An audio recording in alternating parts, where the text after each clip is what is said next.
What is aural rehabilitation? Aural rehabilitation is the follow-up process of helping you to use your new devices. It could be that you're just fit with hearing aids. You could be using over-the-counter amplifiers. You could be using a cochlear implant or a Baha device.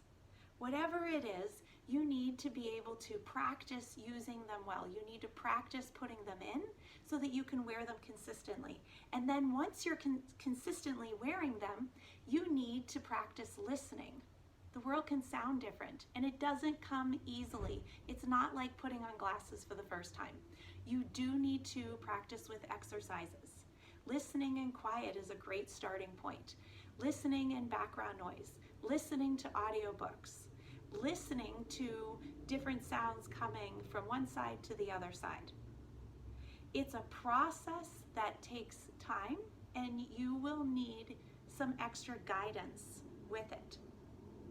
So ask an audiologist about an aural rehabilitation program. What can be done to help you to be able to understand best with your new listening devices?